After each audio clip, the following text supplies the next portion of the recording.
This episode of Total Drama Reviews contains clips from Total Drama Action. I do not own Total Drama Action. All rights go to FreshTV. Remember to be civil and do not be me in the comments. Seriously, it can get really messed up.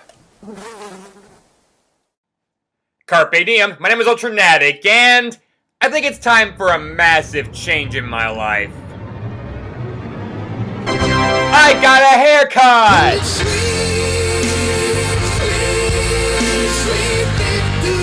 Actually, now that I think about it, it really isn't that big a deal. Well, it's not like we're getting any bigger reveals today. Okay, can we hold off on the bookmark alert until after the review starts? Okay. Yeesh. This is Total Drama Reviews. This is where I, as a lover of animation and reality shows, look over the show that combine them together the best. And the episode we're looking over today is Ocean's 8 or 9. Intriguing format for a title, but I'm sure it'll make sense eventually. Well, the reference is still clear, that being Ocean's 11 for the bank heist genre. You know, for me claiming to be a film buff, this is another entry in the list of genres I've seen nearly nothing from. I've seen Going in Style, which even then is more of a comedy, and that opening scene from Dark Knight. That is it. My exposure to this genre is about the same as my exposure to The Sun. Practically none. But I still get the gist of this genre, with the intensity and low-key action of taking money from a big, greedy corporation. That's actually kind of a perfect metaphor for total drama when you get down to it. But will that equal out to the perfect crime, or will they be captured by the authorities? Well, stick 'em up! I'm a pacifist, this is all I've got for firearms. This is Ocean's 8 or 9. So before we get into the meat of this episode, let's look at the recap portion. I normally don't, but something happens there that warrants another point on the casualty counter. You keep coming back for the explosive drama, I keep coming back for the perk. My leg! Oh crap! Just once. Can't we have a casualty actually kill him? I literally cannot wait until we are done with Chris so we can get to Dawn already. We then properly open with the gaffers being assholes to each other, including the running gag of Heather mocking LaShawna's hair out of pure jealousy. Nobody needs a day at the spa like she does. You could write a tell-all book about her hairdo called We've Got Problems. And since LaShawna isn't going to take hair jokes from a bald girl, seriously, just take a page out of Pierce Hawthorne's playbook. You're bald. So are you? I'll kill you, Come here! She leaves and gets captured, and we see that Owen's jaw is back to normal. I am back on track. My jaw's unwired and back in business. So, on top of the entire cast being invincible, they also apparently heal faster than Wolverine. If Owen's injury this season and Cody's from the first one are any indication. I can finally eat like normal people. Or like 10 normal people. Or like 10 normal people. Hey, Justin, who said you could be funny? But Owen smells something good and pulls off moves similar to Po from Kung Fu Panda to get some of it, and he gets captured too. And they have to use a forklift to do it. That's pretty funny. This week, we're paying tribute to the action-packed bank heist gangster caper film. Chris, our team is missing a player. So is ours. But we don't care. Owen and LaShawna are gone, people. Rescuing them is the first part of your challenge. They've both been locked up in state-of-the-art safes, along with all the tools each team will need to commit a movie-perfect bank robbery. Your job is to crack the safes, rescue your teammates, grab the equipment, and try to be the first ones to rob the First National Bank of Chris. So the characters try solving it, and in a weird reversal, the gaffers for once suck as a team. I still enjoy watching them more than the Grips, but yeah, their volatile dynamics are finally catching up with them. I need concentration and quiet. The numbers aren't talking to me. Maybe they don't speak moron. Correct me if I'm wrong, it's been a while, but didn't Harold save your lives by cracking a lock in Masters of Disasters?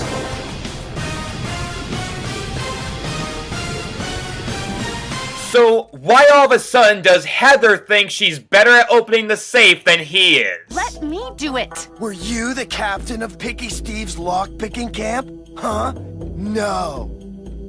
I wonder if this is how Keisha felt in Big Brother 10. That's the thing sometimes. I feel like sometimes I prove myself to April time and time again, and she still doubts me. Like, I can't have people behind me that don't even trust me. But maybe I'm wrong. Maybe she's got a really good strategy to open it. The obvious way to do this is to think of combinations Chris would have come up with. His birthday. His measurements. The barcode number on his favorite hair gel? Stop doing that! Okay, in her defense, Harold doing this in Heather's ear isn't helping at all, but with that being said, Heather, why and how do you know those things about Chris? I don't think Sierra knows all those things about Chris.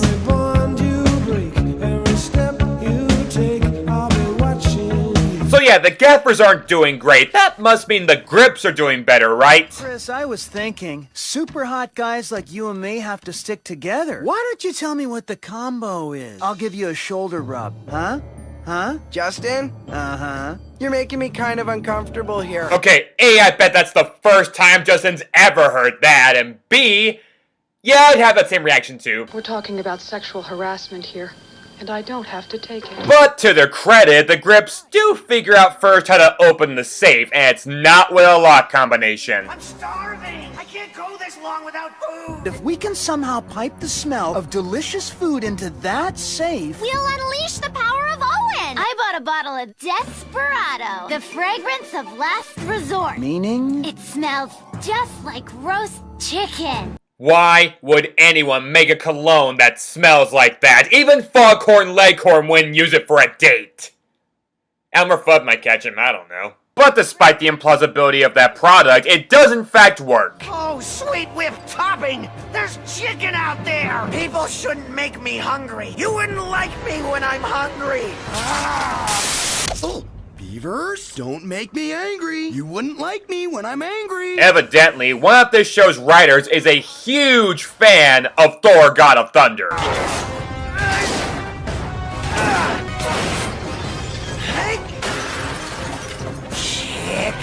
But the cologne worked too well, and Beth might have just converted Owen to cannibalism. It was only a matter of time. Why is he looking at us like that? Here's our bank robbing kit. Let's go rob a bank before Owen tries to eat us. Wow, there's something I never thought I'd say. That's another thing I love about this franchise. There are just some things said in this show that are so funny, but that you'd never hear anywhere else. Not Comedy Central, not SNL, not Whose Line Is It Anyway, only on Total Drama. In fact, I might want to initiate a new running gag for these reviews, only on Total Drama.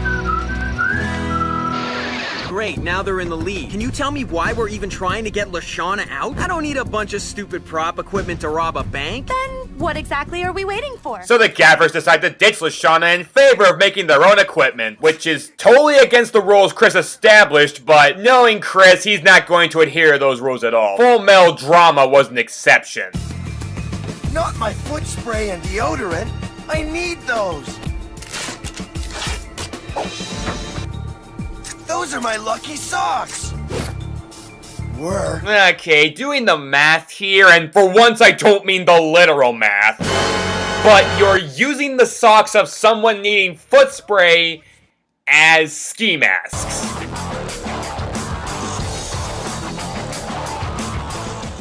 Your smelly funeral. Welcome, gaffers! You've beaten the grips to the scene, so you'll get first crack at the teller. How is that possible? They were way ahead of us. Mama? Did you buy me new shoes? We've got to get some food into him stat. If the smell of chicken cologne worked for him, then maybe... I'd say Owen is looking at a round-trip ticket back to the hospital, but it's total drama. No, he isn't. That's a great set of legs you got there. But right now, I'd like to focus on those lovely hands of yours. I need them to start filling this pillowcase with cash. Anything else I can do for you today? Duncan?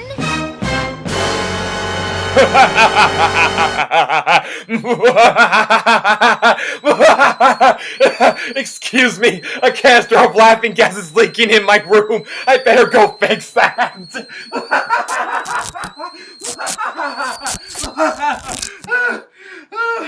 Okay, I'm better now. Whew. Oh my god. Okay, now I'm done maniacally laughing at nothing, Courtney's back! It is my honor to report that Courtney is back for the duration of the game. She got booted out fair and square. Myself and the law firm of Fleckman, Cohen & Strauss would beg to differ. We filed a wrongful dismissal lawsuit against the producers and won. Well, that explains the or 9 part of the title for anyone who wasn't already spoiled by the freaking theme song this season. But yeah, between a mixture of Courtney's fixed elimination last season, followed by the denial of her inclusion in this one, Courtney is officially back in the game, a move that is controversial on several levels. I think this clip from Doctor Who's Big Brother crossover will address what people hate about this. That's not fair. We've got eviction in 5 minutes. I've been here for all 9 weeks, I've followed the rules, I haven't had a single warning, then he comes swarming in. But, in fairness, her suing her way into the game does make sense for Courtney in more ways than one. To explain those reasons, we have to go over Courtney as a character and forget how you knew her in the first season, or at least the first half of it, because she's almost an entirely different character. Ooh, that was bad. Guys, she could be seriously hurt. Well, I guess I should go over her a little during that period because it shows an interesting development. She started out trying to be nice and social and formal, and I'm guessing that's how everyone wants to remember her if they had a choice. Hi, you must be the other contestants. It's really nice to meet you all. But then, just as she was gaining a footing having a showmance with Duncan, she gets wrongfully booted from the game. You guys think you're so funny. Let's see how you like it when someone messes with your love life. And honestly, that alone justifies her inclusion this season, but it doesn't mean people have to like her, and people do not. Because now that she sued her way on set, Courtney is given a ridiculous amount of advantages, like more than Heather in Total Drama Island. Oh, and look, an invincibility pass.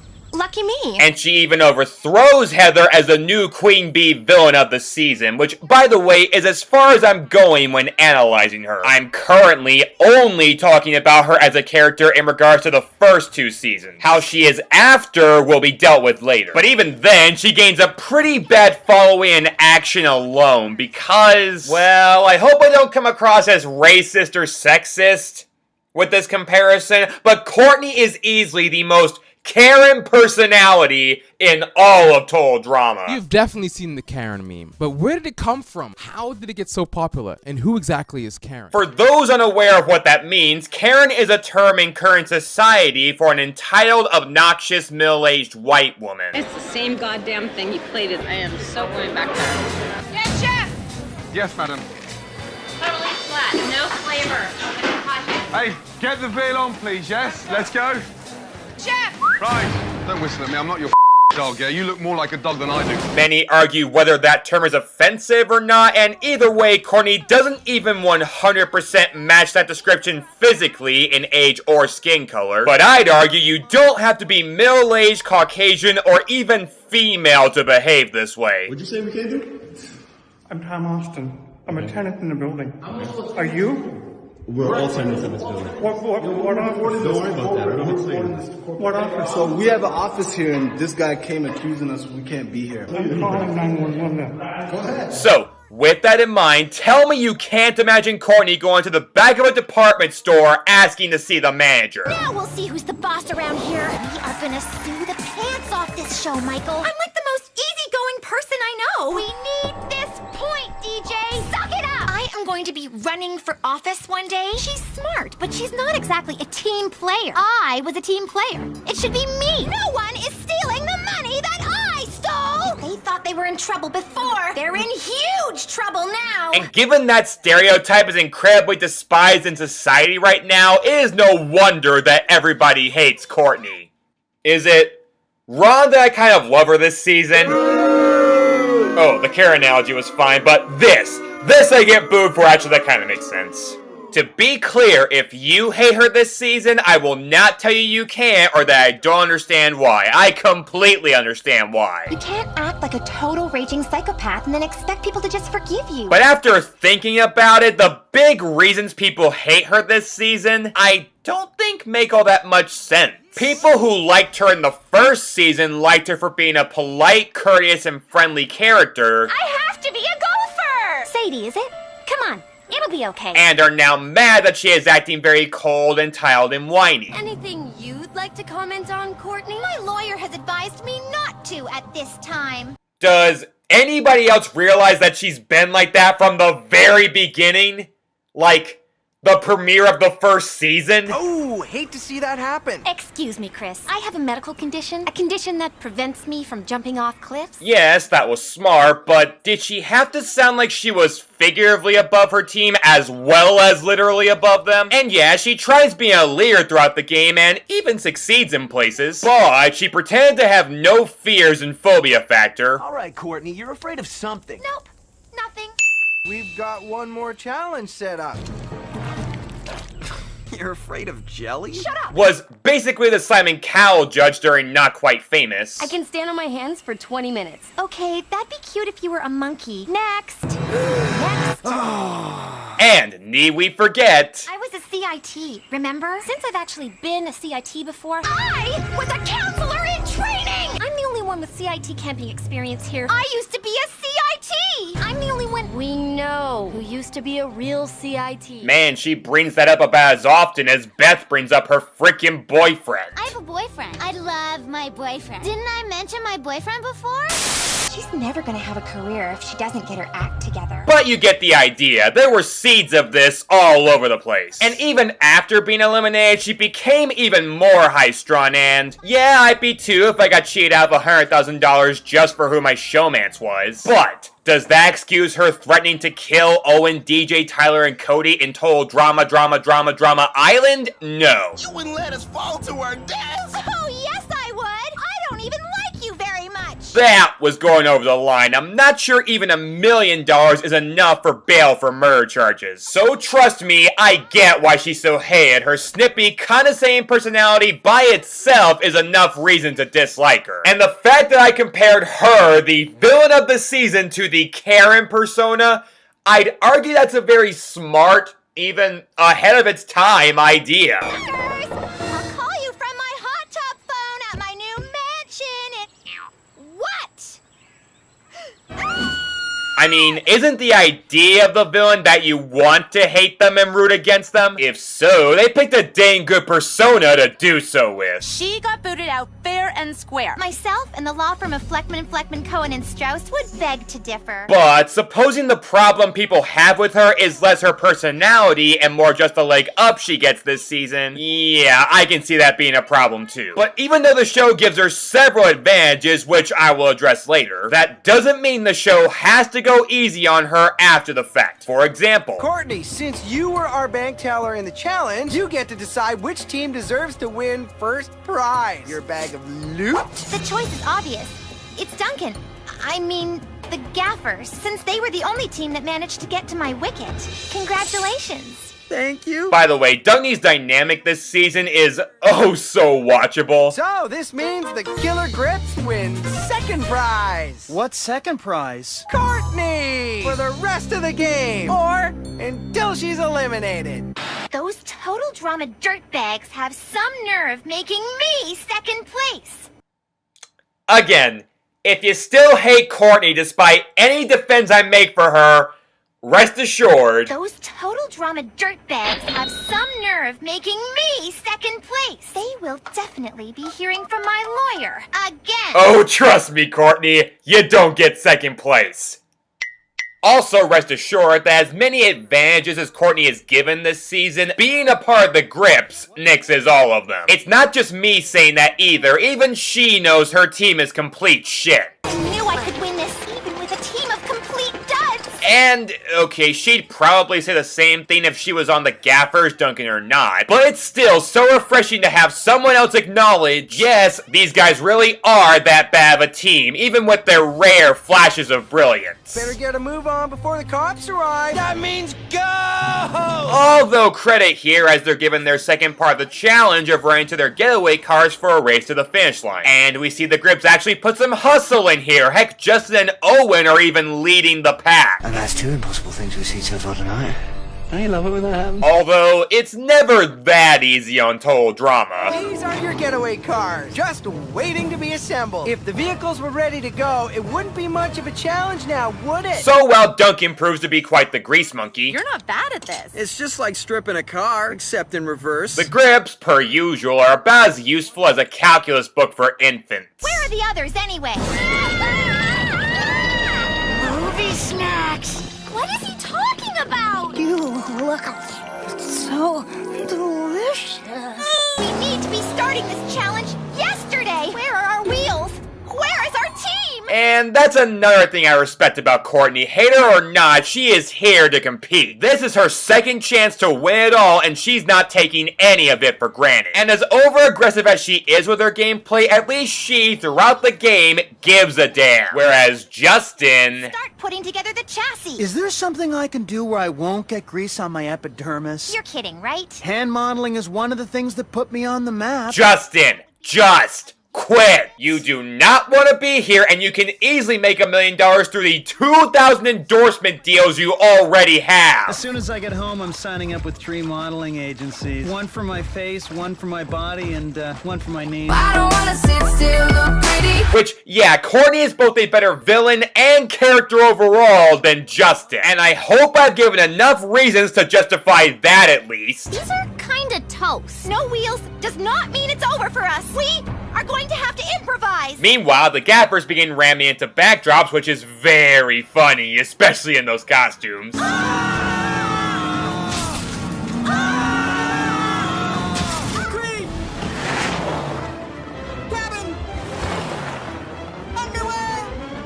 And as for the grips... Faster, you deadbeat! Smush! Smush! Smush! We're not sled dogs. Of course you aren't. Because if you were, this one would have eaten you. I'm not saying it's impossible to hate Courtney, it's not. But it's made much harder to do so when everything she says is just true. Smush! We're not sled dogs. Of course you aren't. Because if you were, this one would have eaten you. That smile is definitely not one of denial. It looks like the gaffers are about to make a clean getaway and win the challenge. What's happening? I think we're out of gas. I may have spoken too soon, ladies and gentlemen. So the grips take the lead, Flintstone style. But as the gaffers push their go-kart forward, the grips' suddenly falls apart, leading to the gaffers winning. I will not be second place! Rule of thumb in reality TV, never ever state that you're not coming in second place, because the universe will fulfill that requirement by making you place way lower than second. I was a runner-up of season 16. My name's Heather. That door is mine this time, guys. You are not ready to be my executive chef. Give me a jacket, please. Thank you. Thank you for the callback. Amber and I did not drag our asses back for the Amazing Race All-Stars to finish in second place. Mark my words. Robin, Amber, you're the last team to arrive. I'm sorry to tell you, you have been eliminated from the race. I would be embarrassed to finish second place. By no means, I'm not the worst cook in this team by far. I'm the best cook in this team, the best leader in this team. I can accomplish I can't take it anymore. Scott, give me a jacket. I kept waiting and I waited and waited, but it didn't happen. Good night. Good night, Chef. Well, the grips lose, surprise, surprise, and they're given one little instruction that, again, is pretty controversial. According to our lawyers, none of you are allowed to vote off Courtney. You got that, dude? Yes, Courtney's being given immunity for this first vote, which, okay, first off, given how she left Total Drama Island, wasn't accepting the Total Drama action, and had to sue her way to be given even the slightest shot of winning this otherwise rigged show, that's the least they could give her. But I know what the argument is. It's not fair. She hasn't even been in the game long enough for this safety net. And fair enough, but this isn't the only time safety nets have been given in reality TV. In both Survivor and Big Brother, the Canadian version at least, there have been some instances of returnees coming back with immunity in some form. Usually there have been clauses with that immunity, but it being given is more a way to not make them an easy vote to get rid of. Because if they leave immediately, what the heck was the point of them returning? Nothing, it was just a blip in the season. If you want an example of how badly that could backfire, check out Survivor Redemption Island. When you are voted out at Tribal Council, you will not go home. Instead, you will leave Tribal Council and you will be sent to Redemption Island. Or maybe don't, because it had a player get voted out, return after winning a series of challenges, and then get voted out again the very next vote. Matt, once again, the tribe has spoken. You know the drill. You're going to head back to Redemption Island, where once again you will have a chance to get back in this game. So that basically contributed nothing, and that's one of the reasons for that being one of the most boring seasons of Survivor ever. But is Courtney being a terrible character, according to the public and the other characters, a worse crime than being boring? Well, that depends. Between Courtney and the rest of her team leaving, who would I prefer? Wow, Gwen, you're going even faster than Trent ever could. I need you two to jump before me in case I need a soft place to land. Ah, dang trick knee's been acting up. Thanks, Gwen. So much for our deal. Now that my braces are off, it's a whole new dating world. What do you say we ratchet this operation back a notch, huh? Courtney is nothing if not an improvement to the shit grips. And if you still don't believe me, well, get a load of this. Why do I have 4 votes to boot out Courtney when I specifically said you couldn't? I guess we couldn't help ourselves. Well, that leaves us with 1 vote that counts. Owen, you've been eliminated. Yeah, you can call this rigged all you want. This elimination is their own damn fault. I know it was a personal preference to send Courtney out, but did none of these peanut-brained morons realize that if all the votes went to Courtney and got negated, that her sole vote would send one of them home? Owen, you've been eliminated. This is bull. Dark Helmet was surrounded by assholes. I knew it, I'm surrounded by assholes. Crazy Izzy was surrounded by loons. I'm surrounded by loons. And now Courtney is surrounded by Patrick Stars. Don't you have to be stupid somewhere else? Not until 4. Well, Courtney's sole vote to eliminate was Owen, for understandably being the reason they lost. He lost the game for us, guys. Hello? You see, she didn't make this personal. She called out Justin for being useless, but not the direct reason they lost. Is there something I can do where I won't get grease on my epidermis? Hand modeling is one of the things that put me on the map. Obviously, that would be the map of Uselessville. And in me saying that, I kind of wish her vote had been personal so Justin could just leave, but Owen being voted out was the respectable move. Sorry, bud. No Chocolate Chris award for you. That being said, I'm not sure I hated Owen throughout the season, not as much as Beth and Justin anyways. He was pretty lazy and ineffective as a teammate, but I wouldn't call him reprehensible, and he gave some chuckleable moments. You dropped your chips in my pop. Hey, you spilled your pop in my chip. Hey, you got your chocolate in my peanut butter. Peanut butter on my chocolate. Heck, he goes out on a chuckleable moment when giving an elimination speech. This has been the role of a lifetime. Thanks to Justin, who inspired me every day with his physical perfection and hot dogginess. For him to see Justin as a wiener, a PC term for a certain male body part, yeah, it's pretty fitting. To Lindsay, who is also beautiful, in a soda poppy kind of way. To Beth, who motivated me with her delicious crispy skin and her tender juicy goodness. I also love how crispy skin Beth is the only one giving an expression that reads, "You're not still looking at us as entrees, are you?" And that wraps up another totally dramatic episode with absolutely no loose ends to tie up. Isn't that right, Chef? I keep having this nagging feeling that I've forgotten something. Hey, if you forgot it, it probably wasn't all that important. Yeah, I guess. Guys, yoo-hoo! What do you say? Nope. Nah, didn't think so. And that was Ocean's 8 or 9. Actually, I kind of like this one. The conflict was strong, the interactions were funny even when they weren't the least bit in unison. The comedy was top notch, and I might be the only person who not only doesn't hate Courtney, but actually kind of welcomes her into the game. I'll have more to say about her in the future, good and bad. But in general, I think she makes for a great new addition to the cast, and a solid entry in the pantheon of villains, regardless of what layer team she ended up on. The flaws were just the grips being overall useless, and the gaffers for once being so divisive that it affected their performance. But in the end, they still won, and it led to some good jokes. And as dickish as it was, them leaving Lashana in that vault for her previous actions for who knows how long, that was pretty funny. So this episode might have had a few bumps in it, but was otherwise a pretty successful heist. And remember what I said about how the Grips almost won this challenge? So the Grips take the lead, Flintstone style. Very interesting choice of words considering... Today's genre, the period movie. Our period is the Paleolithic period. Paleolipstick? It's the Stone Age. We're going to be cave girls. I always wonder what a modern Stone Age reality show would look like.